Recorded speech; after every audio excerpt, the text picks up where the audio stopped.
Welcome to Follow Your Curiosity. Ordinary people, extraordinary creativity. Here's how to get unstuck. I'm your host, creativity coach Nancy Norbeck. Let's go. As you may know, I've been working on a new one-on-one course, and it's here. Reignite Your Creative Spark is a private coaching program designed to help creative folks build momentum that lasts so they can turn their creative dreams into reality. In 6 private sessions, you will discover how to engage with your creative dreams with ease and joy, feeling both more confident in yourself and your work and more vibrant than you have in years. Want to learn more? Use the link in the show notes to get in touch. Talk to you soon. My guest this week is Dominic Glynn, a prolific composer for film and television. Dominic got his start working on Doctor Who and has provided music for titles as diverse as Red Dwarf and The Simpsons. Dominic tells me how his career began in the mid-'80s as a self-taught musician, how incidental music works, what it's like to write for an orchestra, and more. Here's my conversation with Dominic Glynn. Dominic, welcome to Follow Your Curiosity. Thank you, Nancy. Really kind of you to invite me. So I start everyone off with the same question. Were you a creative kid or did you discover your creative side later on? No, I think I probably was a creative kid. We had a piano in the house. So from the musical side, I used to bash around on the piano, just trying to make up my own tunes. And I also used to write. I used to love writing stories and making up my own little comic strips. And and I used to literally make my own little magazines, and I'd staple them together and cut out pictures from other comics and make my own stories out of it. Cool. Yes, I was always knitting together creative projects in some shape or form. Yeah. And was your family encouraging, or was it just kind of like, yeah, that's just what he Yeah, is? I mean, we were quite a creative family, so quite a musical family, really. My mum used to teach piano. She used to teach piano to young children, my brother ended up being he's actually a piano teacher now. So he went a different route for me because I was the sort of lazy, I was the lazy musician who just wanted to just play. I wanted to know instantly how to play. I didn't want to learn how to read music because that seemed so boring. I just wanted to play my own music. And so I went a very different route from him. And he went classical and he became a brilliant interpreter of other people's music as a player. Whereas I can't really play anybody else's music except my own. My sister played a little bit. She's sort of gone through the orchestra trying different instruments, and she's currently on what she's playing now. She's tried lots of different instruments. She's done violin, flute, piano, whatever. My dad played the guitar a little bit. So we were all creative at home in some shape or form. So yeah, my family were encouraging to me. That's very cool. That I love it when you don't very often come across a family where everybody has their own thing that's kind of in the same vein, but not the same. And I find that really interesting. Yeah, I think we were, so 2 of us ended up in the music industry in the sense that my brother teaches piano and I write music for TV and film.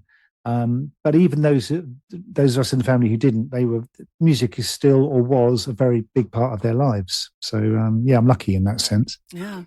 So when did it start to seem like a serious thing for you? I suppose when you start to think, when you're at school and you have to start thinking about the future, what you're going to do. And I think probably as a teenager, I always thought I wanted to do something in probably television or film. I don't think I quite knew what it was. I think I thought maybe I'd be a writer. And the music thing almost came about, I wouldn't say by accident. I wasn't really thinking about it. We started a band at school, me and a few friends. And we just did it because we thought it would be a really cool thing to do, to start a band. And I don't ever think at that stage I thought, well, this is going to be my career. We just loved every minute of being in the band. And after I left school, I kept the band going the sort of membership of the band changed. Different people came and went, but I sort of kept going with it. Eventually, we were whittled down from a band of 4 or 5 of us down to just 2 of us in the sort of mid 80s, early 80s, kind of 1980s synth pop we were doing then, because we were both keyboard players. And then eventually he kind of dropped out as well. So we ended up, it was just me. And so then I thought, well, how am I going to make a career out of this? And that was the point at which I started looking at other options, which is TV, film, and media music. And I just started putting the word out, ringing people, sending off letters to everybody, and thinking who could actually employ me to do what I love for a job. And ultimately, for my luck, I got the producer of Doctor Who agreed to give me a chance and to let me work on that show, which obviously has been an iconic TV series. So I was extremely lucky to have that as my first proper music job. That's amazing. And I'm wondering, since you mentioned, synth pop in the 80s, was the advent of the synthesizer sort of like, ooh, cool new toy. Nobody knows what to do with this. So we're just going to play. Yeah, I mean, obviously synthesizers had been around a bit, but in the 80s, they began to be available to people like me who just had no money. And I was able to use a credit card to buy a synthesizer. And that's what I did. I had my own synth. Oh, wow. And I was absolutely obsessed with turning the knobs and the switches and the sliders and making my weird noises. And at that point in my musical career, I was into electronic music. That was the big thing: electronics and synthesizers, and so I was attracted to music where keyboards were a big part of the sound. I mean, as my musical career has evolved, it's moved on a bit. I'm still very into electronic music, but I do all sorts of other things as well. But yeah, I mean, early 80s. So the early 80s coincided. My early 20s coincided with synths becoming very big in the pop scene. So obviously, previously the guitar was king, but in the 80s, I think synths began to take over, and all the big bands of the early 80s were all keyboard orientated. Oh yeah, yeah. Your Depeche Modes and your Kraftwerk and your Kraftwerk were a bit earlier actually, but the so many the new romantic futurist bands of the time were all keyboard based. Yeah, great for me. Great for me. Yes, yeah, exactly. Yeah. So when it must have been a heck of a thing for Doctor Who to be your first official gig. Yeah, I mean, yes, I think I don't say I took it for granted, but I don't think I realized fully what a big thing it was to get that as my first gig. And I often look back and think, well, if my first TV gig had been, I don't know, some obscure police drama or something, nobody would remember it. Nobody would know it. I mean, that's why I'm so. You asked me a couple of advanced questions before we did the interview, and I know you said, what surprised you? What surprised me is how people remember what I've done. And I still think, how do people know that I did that? And it's because really the Doctor Who thing is incredible. It's a show which has got a ridiculously long life. The very fact it's been going over 60 years now. But people who love Doctor Who very often love everything about it, and they know the music, they know the individual music cues. So yeah, I was incredibly lucky to get that as my first job, and really it got me all my other jobs ever since, because the very fact that there's the name recognition of Doctor Who meant other people were willing to give me a try at other work. I wonder if it wasn't a good thing that it didn't really hit you what a big deal it was. Yeah, probably. Yeah, because I do think it's very important to, you have to believe in yourself when you're starting out doing this kind of work, but you don't want to believe in yourself too much, or believe that you're bigger than you actually are, because it's very easy to get a big head and to become quite obnoxious. So I think you're right, probably not really quite realizing what a lucky break I got, probably helped me really. Um, yeah, it's important that people are self-confident but not overconfident. Yeah. And I think you could be overwhelmed by it too. Could be really intimidating. Yeah, I mean there was a little bit of that in the sense that when I originally wrote to the producer of Doctor Who, John Nathan Turner, back in about 1984, when I was about 23, I think, when I first wrote to him. So already I was a bit precocious in the sense that I don't know how I thought I was going to work on a big British national institution like Doctor Who, where I had no formal training of any kind and no experience, but I had enough naive confidence to think, well, I think I could do that job. And in effect, that's what I wrote to the producer. I just wrote and said, I think I can do that job. And fortunately, he was the kind of guy who was very willing to try new talent out and give it a go. And he liked what I sent him in this form of a demo tape. But yes, I do remember. So when I initially wrote to him, I was only expecting to be offered work writing the incidental music, which is what I kind of thought that's what I can do. I can do incidental music. I've got a synthesizer. I can make weird noises.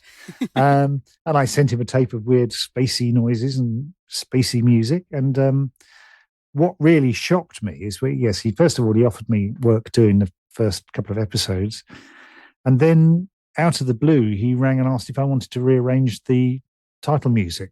And that's where my confidence level began to waver, because I thought, well, it's all very well doing weird, spooky, incidental, spacey music, which I can do with my synth, but actually doing something which is a national treasure, the Doctor Who theme, international treasure now, the Doctor Who theme. I, for a while, wondered whether or not I could do it. But of course, at that age, and at any age, to be honest, you just take any opportunity that comes along, you make it work. And I thought, I'll make it work. So I managed to overcome the fear and just did it. Fortunately, they liked it, and it ended up being the theme. So yeah, that was the part that I thought really would have been intimidating. You want me to what? Yeah, it was like that. But of course, you don't let on that that's how you feel. You just confidently say, yes, of course I can do that. Yeah, I thought you might ask. No, but then put the phone down, and then the fear begins. Think, oh, how the hell am I going to do that? Yeah. Well, and you have me thinking, when you're talking about, I have a synthesizer, I can make strange noises. It reminds me of all of the radiophonic workshop work and how, all of the things that they did to make all of those weird noises. Yeah. And then the shift into, hey, this one thing that I can buy with my credit card can make all of these weird noises.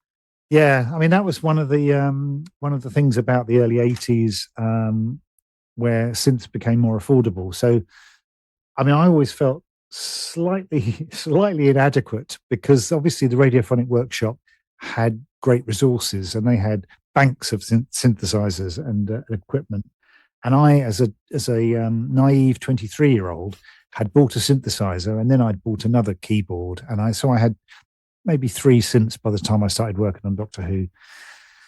And I was working out of my bedroom, and I was thinking, is this actually feasible? Can I do music for a British TV series out of my bedroom? And I think probably 10 years prior to that, you wouldn't have been able to do that. It wouldn't have been feasible. But technology dropped in price, and it became possible to have the equipment on a budget where you could produce music that would be of a sufficient quality to be broadcast. And when I did the demos for the show, I didn't have the equipment. I had, as I say, I think I had 1 or 2 synthesizers and a cassette tape recording system, which was awful. It was really awful. And it was only after I passed the demo stage that I realized if I was going to get the job doing this, I had to up my game a bit, buy some equipment. So at the time I was working, I had a day job in the civil service. So I was working in the health and safety executive. answering phone calls and filling in forms about people's accidents on building sites and the like. And I'd worked there. I'd worked in this job for 5 years, and I'd earned a bit of pension money, which I immediately cashed in when I knew that I'd got the work on Doctor Who, and I bought myself some more equipment. So I bought a reel-to-reel tape machine. That was, one step towards being professional, and a mixing desk, and the equipment that I needed to actually do a TV series instead of just messing around with demo tapes. But yes, it was a leap forward in the 80s. The very fact that you could afford to do that, as I say, as a 23-year-old, I didn't have great resources. I just was lucky I was able to cash in a bit of money from my job so I could afford to do it. So were you editing your own stuff? Since you mentioned the reel to reel, that's what I'm picturing.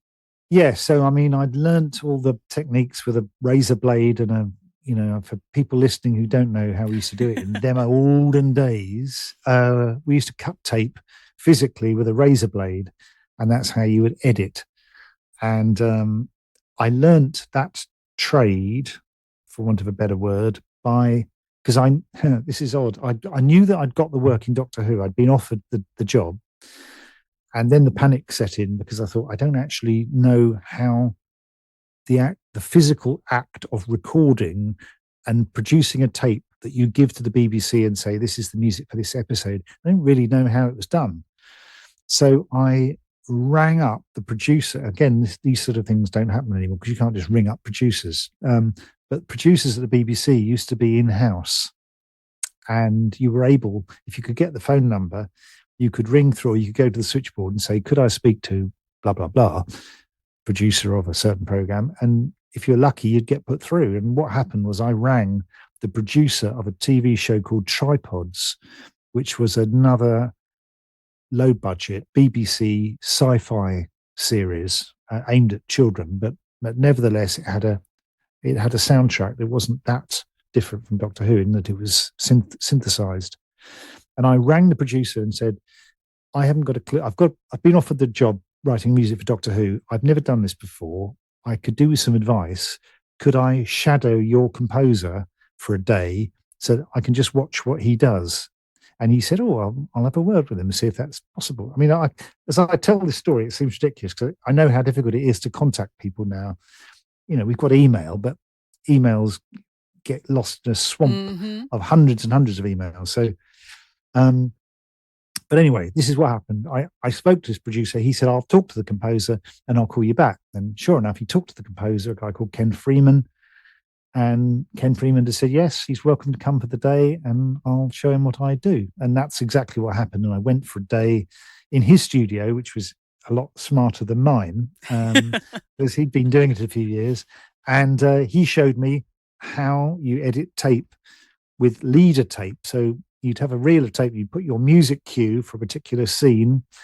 You'd start at one point in the scene and you'd end at another point in the scene, which had been pre-decided with your director. And what you had to do is you had to put a bit of leader tape, which was blank plastic tape, just in front of where the music starts on the reel of tape. You'd cut tape and you'd splice it together. And on that bit of blank plastic tape, you'd write the time at which that piece of music starts on the show. So it would say something like 5 minutes, 10 seconds, 15 frames or something. And that would be the moment that piece of music is supposed to start. I would not have had a clue how to do that if this lovely guy, Ken Freeman, hadn't given me that opportunity to figure it out that day. Yeah. It is amazing to think, how much harder it is to break into something these days because it is so much more, gated. It's a mix because it's much harder to get in because everything's gated, as you say, correctly. But the other extreme of it is it's an awful lot easier now because you can make that music on your phone. Everybody has got the equipment to do it for £10, $15, £20, whatever. You don't need masses of equipment to make the music now. Therefore, again, conversely, it's more difficult because everybody can do it. So you're competing with an awful lot more people. There's more opportunity. There are more TV programs being made than there were in 1986. So again, it goes the other way. In a way, it kind of balances out. It's really, I mean, people now study to do music production for TV. You know, they go to university to do it. Wasn't a thing in 1986. You didn't go to university to learn how to write music for TV or to produce electronic music. Music technology courses, they didn't exist. The downside of that is it churns out lots of people who are very competent at doing the job, and therefore you're competing with loads and loads and loads and loads and loads of other people. So it's a bit like, I always think it's very close to the acting profession. You know, there are thousands and thousands of actors out there trying to get work, and there are thousands and thousands of composers trying to get work as well. It's highly competitive. Yeah. So I never forget how incredibly lucky I am that I get any work at all. And if somebody's paying me to do what I'm loving, you know, I'm winning, as we say, in that sense. I'm very, very lucky. Yeah. Yeah. Because there are an awful lot of incredibly talented people who are not getting the work that they deserve, you know. True. So true. Yeah. So I'm thinking back to what you said a minute ago about, you know, marking this piece of tape with exactly the moment when that piece of music is supposed to play. Yeah. And it sounds to me, so tell me if I'm wrong, it sounds to me like you were not actually looking at the episode at the same time. You know, like I know I've seen documentaries, you know, with John Williams conducting the orchestra in front of a big screen.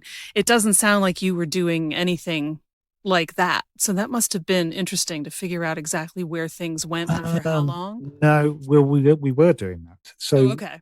So what we were doing in those days was we were working to VHS tape.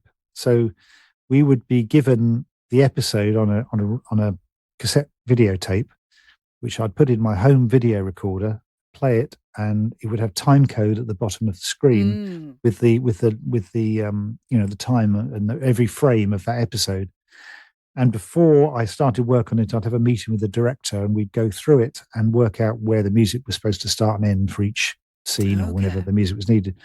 So then when I was in my studio, I would then put the videotape in the machine and I would start recording and come up with the basis of what that music cue is going to be. Once it was established what was going to be, I mean, there was a lot of synchronization. You had to synchronize certain points of the music to certain points of the picture. Once those points were in my recording, I might do that initially. I know that something's going to happen at that point and I need a hit at that point. So I might put that in first. Once those were in place, I didn't have to continually run the video. I could just work in audio at that point. So we were basically doing that thing where you're looking at the picture and you're working as you, but as I say, once you'd synchronize the key points of that music cue, I could work independently of it. And part of the time spent working on the show was trying to get the two blooming things to synchronize. So you've got the audio on one machine and you've got the video on another machine, and I'm pressing play on both of them at the same time, hoping that they're going to stay in sync. Sometimes they did and sometimes they didn't. So, and that's another thing. So now you're talking about what was easier then and what was easier now. That's so much easier now because it's all in the computer. Right. So the video and the audio is all totally synchronized. So you just run the video on one screen on your computer and you run your audio software on the other screen. So it's all locked in. And I used to dream of it all being locked in. Honestly, that really did take a huge amount of time, because if you had a long music cue that was, say, 2 minutes long, even if you just about got it almost right, it would be okay for about 30 seconds. And then as time wore on, it would gradually drift out of sync with the picture. So you'd have to go wind it back and start again. So, oh, man. And bearing in mind, we only had about 10 days maximum to do an episode. It was quite intense. It must have been. Yeah. Did you end up having to re-record a lot? Did it turn out that like that 2 minutes was a little bit too long and you needed to trim something, or? Not really. No, I was quite lucky. I don't really remember any major changes that I had to do to a cue. I mean, partly luck would have it that we didn't have time. So I'd finish all my work on an episode, and then the director would come to my studio and we'd sit through it, and we'd talk about it. And yeah, if some changes had to be made, if I was lucky, there might be a day to make a change to something, but probably the very next day we'd have to go into the BBC sound studios to mix down the final episode. So there wasn't really a lot of opportunity to change it unless something was drastically wrong, in which case, I'd have to reschedule something. Right. There was an occasion which many Doctor Who fans will know about where one of the stories had a score. The story is called Paradise. It's not a secret. It came out on DVD with the original score, Paradise Towers, which was, I think it was the second Sylvester McCoy story. Anyway, it was an early Sylvester McCoy story. It had a score by a composer who'd not worked on the show before, and he wrote a score which was quite experimental. And when the producer saw the run through of it, he said, I don't think this is working. And sadly for the composer, they scrapped the whole score and they got somebody else in to do the scores. And that must have been really awful for that composer. Sure. But that was a very rare thing to happen. And I just guess probably miscommunication somewhere along the line. There wasn't enough communication between the people involved to make sure they got what they were after. Right. But no, I don't remember too many changes, fortunately. So I'm thinking, incidental music by nature is sort of supposed to be in the background. It's not supposed to take over what's going on in the story and all that. And I don't think a lot of us, including me, really have a grasp of how it works and like even how much is there in a typical TV episode, and how do you, it's got to be a very different composition process. Maybe it doesn't, I could be wrong, than, writing an individual piece of music. Yeah. It is different. It's very different. And also it's changed over time. It's very different now. An episode of Doctor Who, for example, in 1986 is very different from an episode of Doctor Who in 2024. Generally speaking, there's a lot more music in shows now than there used to be. And I must admit, it's a bugbear of mine. I get quite angry if I hear too much music in a story, in an episode of anything, not just Doctor Who. But I like the drama to breathe a bit, and I feel sometimes too much music in a story can ruin a film or a TV show. Actually, it can actually wreck it, because I suppose I'm particularly prone to it because I listen to music all the time. But I can hear the music instead of the dialogue, whatever. And I think why I often question, why is music in that scene? What is the purpose of music in this particular part of the program? And I think there has to be a good reason for it to be there, not just putting it in there for the sake of it. And I believe that sometimes directors are lacking in confidence and they think that the scene doesn't work without music. And I think they should have more faith in their actors sometimes and let their actors do tell the story, not always relying on the music to do it. It's kind of counterintuitive because as a composer, you get paid by the second. So I should be encouraging there to be more music in each episode of things I do. But I'm a believer in less is more. And similarly, I think it's very easy to swamp a scene where you do need music. It's very easy to swamp a scene with too grand soundtrack. Incidental, it's in the word really. It should be incidental to the action or the drama or the dialogue or whatever. And I don't know. I think it doesn't mean that you can't notice it at all. It doesn't mean that you can't have any melody. You can have melody in incidental music, but it is good if you don't notice it too prominently. And maybe afterwards, when the program's finished, you could well, I remember that music. If you notice it afterwards, almost, I'd be more proud of music I'd written for a show if people remembered the music after the episode has finished, rather than while they're watching it. I'd like to think that the music could enhance the scene rather than dominate or compete with it. Let the actors act. That's my thinking. So yeah, I mean, as I say, there was less music in the 80s, and I don't know. It's obviously it's a fashion, but I'm in old school in that sense. I think I prefer to work in a more minimal way for incidental music anyway. So you mentioned that there should be a good reason for it. What kind of reasons are there for having it in a particular scene? Well, again, that kind of depends on what the production is. So when I was working on a very low budget show, as it was then, Doctor Who in the 80s was not done on a high budget, as I'm sure you realize. Um, very often we were asked to produce music that would kind of help to tell the story when the budget couldn't. So Can see that. there would be cases where you kind of had to imply something really awful was happening, even though you couldn't see it. So music it's about enhancement.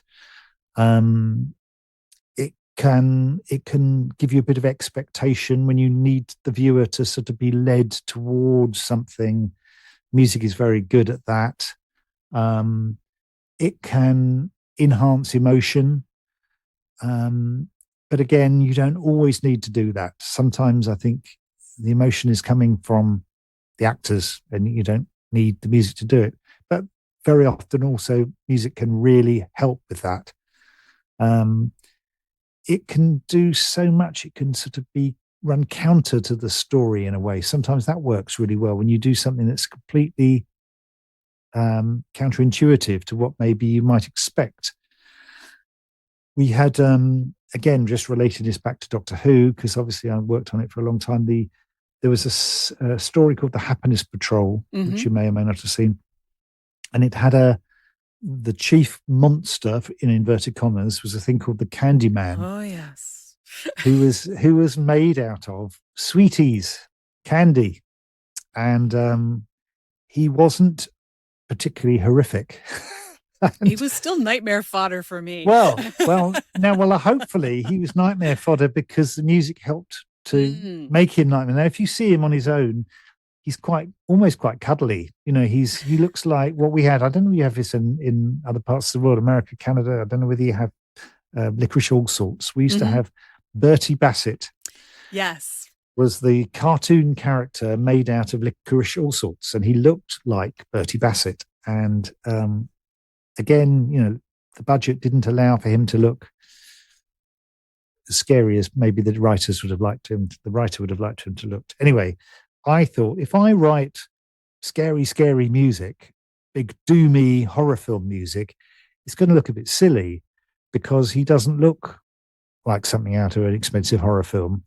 So I went a different route. I went down the sort of slightly spooky fairground music rather than doom-laden horror, because I just thought it's going to work better. And as a result, I think he comes across slightly more sinister than he would if I sort of put bombastic horror music over the top of it, which then it might have looked a bit comical. Yeah, that makes sense. Yeah. Do you find it? I find it interesting that so many fans seem to be so much more aware of, that's Clara's theme. That's, Amy's theme, all of the different pieces of incidental music in a show now. Yeah. I can't, I don't know. I don't tend to pick up on that as easily.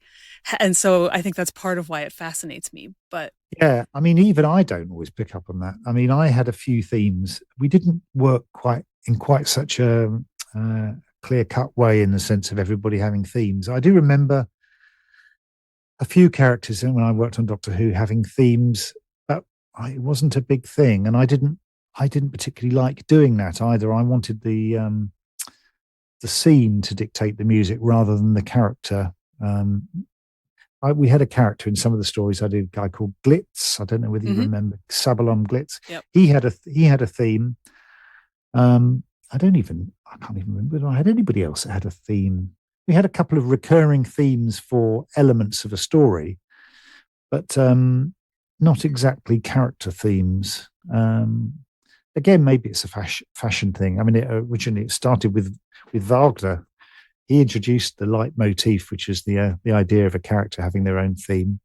And I think that sort of thing goes in and out of fashion. I think at the moment it's probably quite in fashion, but it wasn't particularly a big thing in the 80s. Yeah.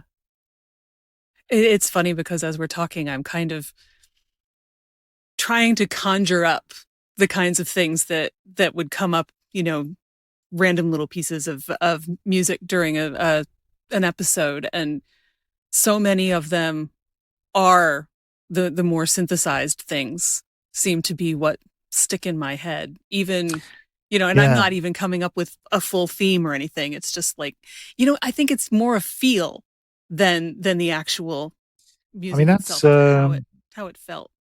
as an electronic music person by roots. One of the things I loved about Doctor Who was the fact that it was synonymous with electronic music. And obviously the theme itself um, is one of the greatest pieces of electronic music ever written, in my view. And it has this otherworldly sound to it. And so when they went orchestral, I was a bit disappointed, really, because I thought it makes it sound more like everything else, whereas it used to sound almost, Yeah. it was unique, really, the sound of Doctor Who. And I'm a believer in mixing the two. I don't mind a bit of orchestral music in my electronic scores. I'm quite happy with that. But I think when it went a bit too generic, really. Uh, yeah, I love the feel of otherworldliness, and outer space to me is electronic. It's not there isn't an orchestra out there. So Right. it should be, particularly, I say outer space. Obviously, Doctor Who has this wonderful remit where it can be anywhere. It can be under the Mm. water. It can be in the space. It can be in the Middle Ages. It's anything. But particularly in the very sci-fi stories, I prefer an electronic based score because I Yeah. think it's more memorable and it's more out there.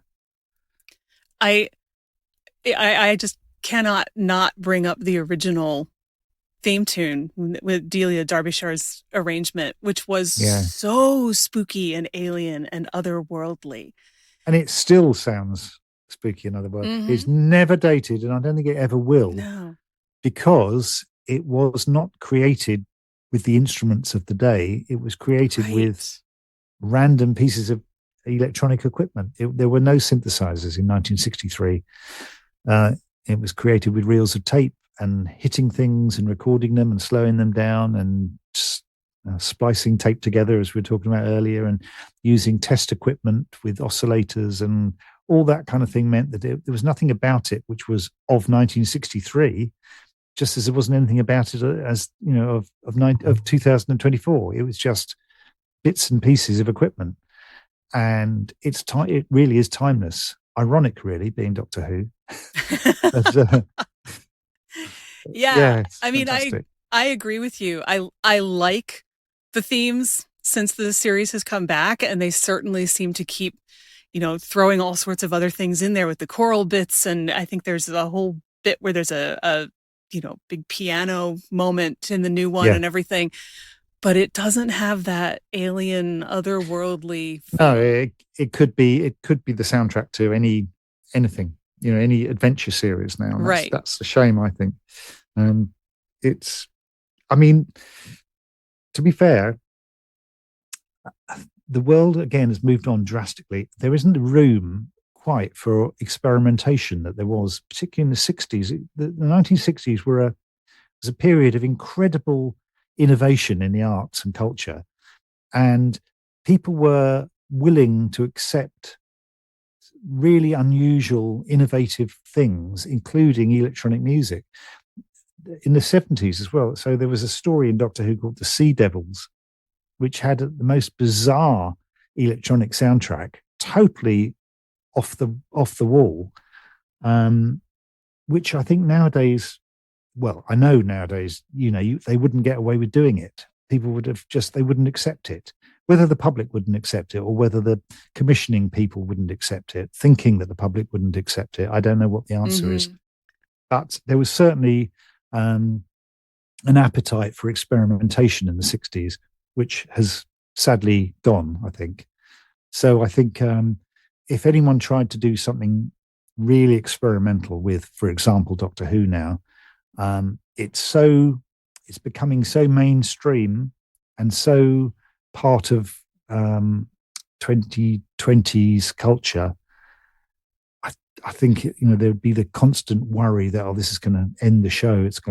They're going to take us off the air. We're doing something that is not acceptable, and um, while there are many pluses with having a big budget and money from Disney and all this sort of stuff, the downside is it can't be as experimental as it used to be, which is it's a shame. Yeah. But everything moves on. Yeah, and I think that's true in some of the, I want to say in the storytelling. That's probably not the right word, but when you think back to classic Who and the comments about, yeah, the aliens were made of green bubble wrap, and like, yeah, but they, you knew that the story was going to have to carry almost everything Yeah. because the effects with no budget were Yeah. not going to be able to do it. And I Yeah. think that contributes to that experimental kind of nature too. Sort of like, well, I don't know how we're going to make this alien look, but maybe green bubble wrap this time and maybe something else next time. It's almost like it's like the equivalent of the difference between the stage and screen. So I think of almost 60s and 70s Doctor Who being more like theatre. It would all be almost on one set, and some of it would have to be imagined rather than seen. Whereas now we've got high-tech cinema and everything is on screen, and you see it all, and it all looks amazing and fantastic and amazing. But now in 2024, you can still go to the theatre and you can still see one set and things done on a very small scale and a very a single lighting a scene or whatever, and it still works and still can create the same tension or drama or whatever from seeing a stage show. I think it's probably something along those lines, really. That makes sense. Yeah. So you weren't on Doctor Who forever. No. So, tell us about where you went from there. So when Doctor Who finished, I had been, as I had been doing before to get work, sending letters out to people, trying to get work. And one of the things I had done is I'd sent letters. Well, I did a bit of work while I was still working on Doctor Who. Actually, I was doing a few other things, including BBC Schools television. So we used to have educational TV for schools. That's gone now, unfortunately. They made a lot of TV shows for school kids, and I did quite a lot of music for those shows. But the big break for me after Doctor Who came when I got some work writing production library music. So I wrote off to one of the music libraries. Now, for people who don't know what music libraries are, they are publishers who produce music for television and film and advertising and radio and media and all that sort of stuff. And it's pre-written music. So when somebody's making a production, they need some music. Rather than commissioning a composer to do every single bit of music every time, they use some music that's already written. And it's a big part of the music industry, writing pre-written library music. So it goes into a library of music. And because I'd done Doctor Who, I got offered the opportunity to write an album of music that sounded a bit like blockbuster TV and film themes. So I was asked to produce music that was in the ballpark of something like Star Wars, vaguely, or Star Trek and Batman, and weirdly enough, Doctor Who. But to avoid copyright issues, it had to sound a bit like them, but not completely like them. And they used to do a lot of this sort of thing. It was called sound-alikes. Believe me, they don't do them anymore because copyright lawyers exist, and it's just not worth the hassle. But that was the first library album I did, and it did very well. And as a result, I got offered more jobs doing that, library music, which can be any sort of music, literally any kind of music you care to think of. There is a library album or many library albums doing that kind of music. And every time you hear music in a TV show, if there isn't a composer credited at the end of the show, there's a good chance that the music that was used in that show comes from one of the music libraries. And I've pretty much been doing that along with other work since 1990. So I've got thousands of tracks out there now. They've been in TV shows all over the place, all over the world. That's the thing about it. You never know where your music's going to end up. And so if you write a piece of music for one of the libraries, you may see it. If you're watching TV, you may just come across it. Or you may not find out about it until you get your royalty statement through and it says you had the theme to a quiz show in Japan or something. And then you know that it's been used in a country somewhere around the world or in an advert for nappies in Taiwan or something. You just never know where it's going to end up, which is amazing. And when it ends up in your favorite TV shows, that's, quite I feel quite grateful that I hear it in something that I love, So I've been watching the odd show here and there and I see my music. I've seen my music crop up in The Simpsons and I've seen it crop up in Stephen Colbert's Late Show and, Homeland and, shows that I would watch anyway. So that's one of the main things that's, been keeping me in gainful employment ever since Doctor Who. Yeah. And then I've done odds and ends like, films. I've done some documentaries. I worked on a series of films. The first one was called You've Been Trumped. And then You've Been Trumped 2 and A Dangerous Game. And they were a trio of films about Donald Trump and his nefarious activities in Scotland, particularly where he built a golf course, flouting various environmental regulations and really making their lives a nightmare for the residents who lived near it. And it's a very involved story. In fact, it's just been turned into a podcast, again, which I've wrote the music for. So it's a BBC Sounds podcast. But that was a series of films I did, and I've done some other documentaries and various odd bits and pieces for TV as well over the years, and short films, and it's kept me off the streets. It must be an interesting feeling to be watching, any random TV show and suddenly hear something you wrote. Yeah, I can remember the first time that happened. So obviously I knew about Doctor Who because I worked on it, so that doesn't count. But when I was doing library music, the very first time I heard some music I'd written without knowing it was going to come on the TV, if you know what I mean, was a Burger King advert. So it was an advert, probably about 1990 again. And then also I went to the cinema with my girlfriend at the time, and it was a film. I don't think you have him in America. There's a guy called Harry Enfield, who's a comedian, and he used to do a character called Kevin. Kevin and Perry were supposed to be two teenagers who had just turned 13 and suddenly turned into teenagers from being lovely, sweet kids to turning overnight to being awful teenagers. And there was a movie version called Kevin and Perry Go Large. And I went to the cinema to see it because, he's a very funny guy. And my music was the opening scene in the film. Very loud. I went in the cinema and the very first scene was this big piece of music I wrote. And I just turned to my girlfriend and said, that's my music. And I really had no idea that was going to happen. So it does happen. It does happen. But most of the usage, actually, I don't hear because it's overseas. If it's in America, I'm not watching it. If it's in Canada, I'm not watching it. If it's Japan, So yeah. I just have to rely on the royalty system working properly so that I eventually get paid. Right. Because that's how it works. You get paid based on how much music is used. Yeah.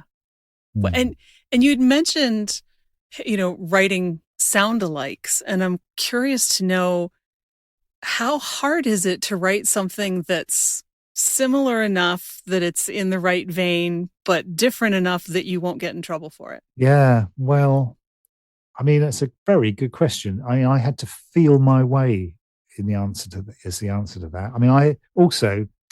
I have no musical training, as I said earlier on. I just taught myself how to play the keyboards. And, aside from I did about a year playing the violin when I was about 11, but that was just dreadful. And I don't count that. But I had to not only write it so that it sounded a bit like it, but not completely. It's just there's no rule book on it. You just have to sort of kind of figure it out. And but I also had to make it sound like the orchestra. You know, bearing Mm-hmm. in mind this was 1990, and we didn't have great equipment. I had a sampler, and then when I actually did the album, we hired in a stack of samplers. So I was able to sort of approximate the sound of the orchestral instruments, but I had to really teach myself orchestration. And I had to, and in fact, I learned loads because I had to learn how the masters did it. You know, listen to John Williams. How did John Williams produce the music to Superman and make it sound the way he did? So I had to just listen really, really hard and go, it's okay. He's used French horns there, and that's doing that. And he's doing a bit of string underlay there. And then and I just had to figure out, timpanis. Yeah, that's really, I had to figure it out just by listening and try and figure out, well, I can say, well, that's definitely not the same melody. So I can't get done for using the same melody. It's a similar melody. It goes down when it went up in the original or something. But as I say, there was no guidance really. They just had to.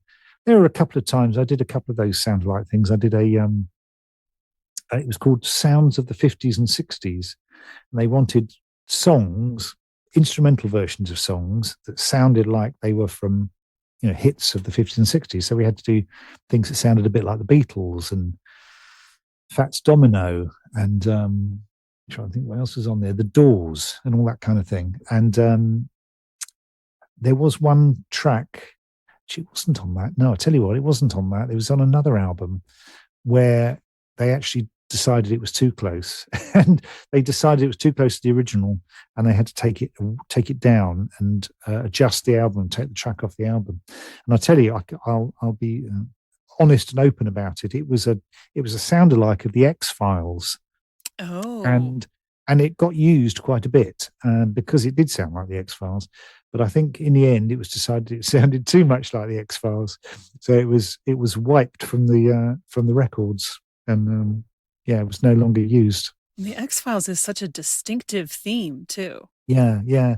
There are a few with a very distinctive sound. So the X-Files had a very distinctive sound, like Twilight Zone had a very distinctive sound. It's got that ding, ding, ding, ding, ding, ding, ding. And if you get a theme where you've got just one distinctive element, you've kind of made it, really. You can.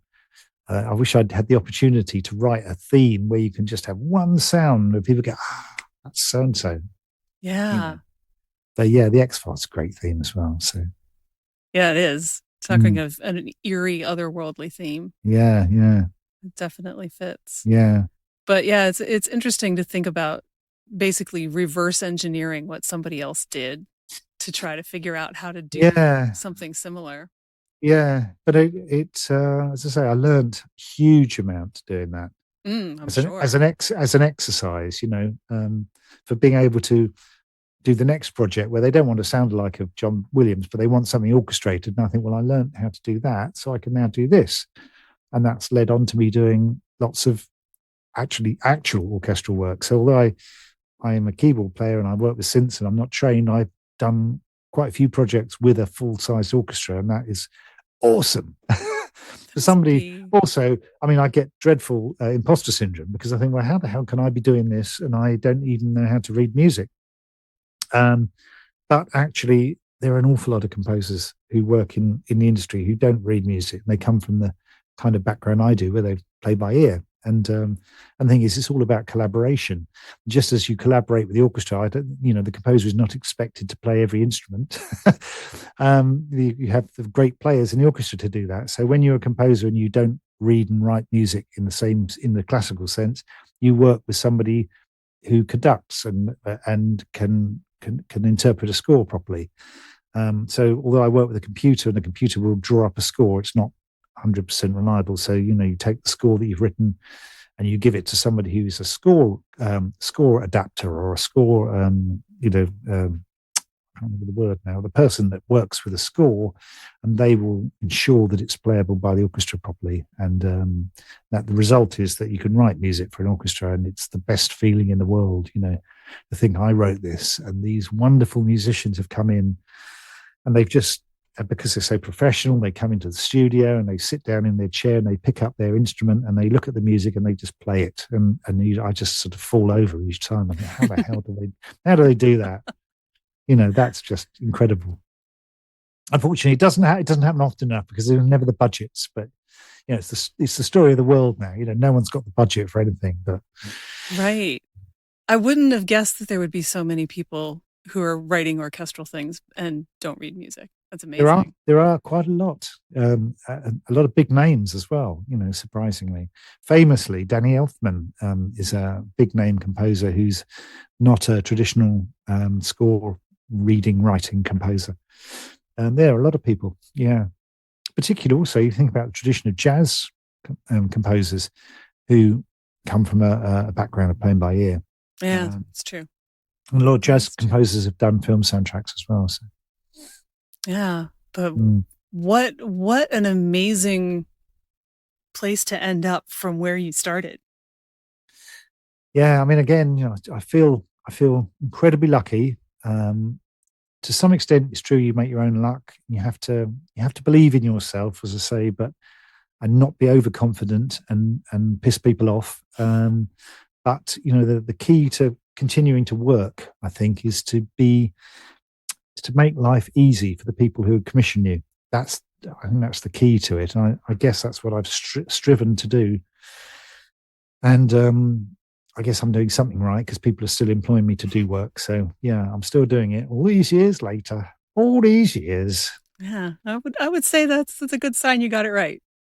For Fingers sure. crossed. Fingers crossed. It can all fall apart any day. But... Well, thank you so much for talking with me today. This has just been a delightful conversation. Oh, that's all right. It's been a pleasure. Really enjoyed it. That's this week's episode. Thanks so much to Dominic Glynn for joining me and to you for listening. Please leave a review for this episode. You'll find a link in your podcast app. And in it, tell us about a time when you taught yourself how to do something. If you enjoyed your conversation, I hope you'll share it with a friend. Thanks so much. If this episode resonated with you, or if you're feeling a little bit less than confident in your creative process right now, join me at The Spark on Substack as we form a community that supports and celebrates each other's creative courage. It's free, and it's also where I'll be adding programs for subscribers and listeners. The link is in your podcast app, so sign up today. See you there, and see you next week. Follow Your Curiosity is produced by me, Nancy Norbeck, with music by Joseph McDade. If you like Follow Your Curiosity, please subscribe, rate, and review on Apple Podcasts or wherever you get your podcasts. And don't forget to tell your friends. It really helps me reach new listeners.